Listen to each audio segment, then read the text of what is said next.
Assalamu alaikum wa rahmatullahi wa barakatuh.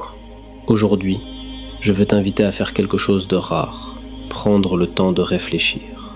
Il existe un verset dans le Coran, un seul verset, si profond, si puissant, qu'il a fait pleurer le prophète Muhammad sallallahu alayhi wa sallam toute une nuit. Et pourtant, beaucoup d'entre nous le récitent sans jamais s'arrêter dessus. On a demandé à Aïcha radiallahu anha quelle est la chose la plus étonnante que tu aies vue chez le messager d'Allah sallallahu alayhi wa sallam. Elle répondit: une nuit, avant de dormir, il me dit: me permets-tu d'adorer mon Seigneur cette nuit? Je lui répondis: j'aime ta compagnie, mais j'aime ce qui te plaît. Alors il se leva pour prier. Cette nuit-là, il pleura longtemps. Ses larmes coulaient sur ses joues, mouillèrent sa barbe et finirent par mouiller le sol. Il pria et pleura ainsi jusqu'à ce que Bilal radiallahu anhu appelle à la prière du Fajr. Aïcha lui demanda alors: ô messager d'Allah, pourquoi pleures-tu autant alors qu'Allah t'a pardonné tes péchés passés et futurs? Le prophète répondit: un verset m'a été révélé. Malheur à celui qui le lit sans le méditer.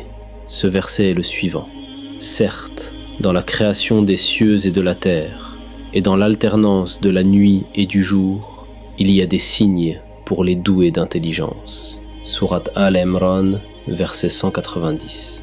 Ce verset ne parle pas de règles compliquées. Il ne parle pas de détails juridiques.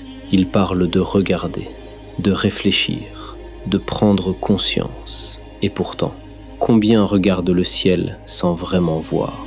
Combien vivent sans jamais méditer?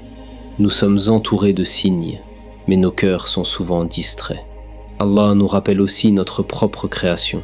Il dit: il vous crée dans les ventres de vos mères, création après création, dans 3 ténèbres. Nous étions une simple goutte, puis une adhérence, puis un embryon, puis une toute autre création. Allah dit: puis nous en fîmes une autre création. Quand nous naissons, Allah nous fait sortir sans que nous sachions quoi que ce soit.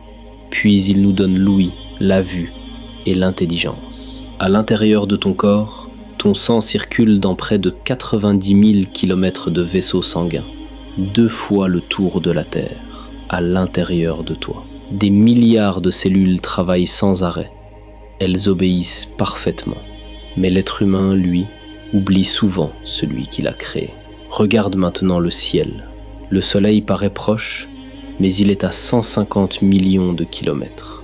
Il semble petit, mais il pourrait contenir plus d'1 million de terres. Notre système solaire, qui paraît immense, n'est qu'un grain de sable dans la Voie lactée. Et la Voie lactée elle-même n'est qu'une galaxie parmi des milliards. Allah dit: et le ciel, nous l'avons construit par notre puissance, et nous l'étendons constamment. Pose-toi cette question, sincèrement. Celui qui gère un univers aussi immense, celui qui fait tourner les planètes sans collision, celui qui te connaît mieux que toi-même, n'est-il pas capable de régler tes problèmes? Pourquoi chercher partout alors que la solution est auprès d'Allah? Allah dit: il est avec vous où que vous soyez. Tu es peut-être petit dans l'univers, mais tu comptes pour lui. C'est pour cela que la conclusion du croyant n'est pas la peur, ni le désespoir. C'est une parole simple, mais immense. Allahu Akbar. Allah est plus grand que tes soucis, plus grand que tes peurs, plus grand que ce monde. Qu'Allah nous accorde des cœurs qui méditent, des yeux qui voient vraiment et une foi vivante.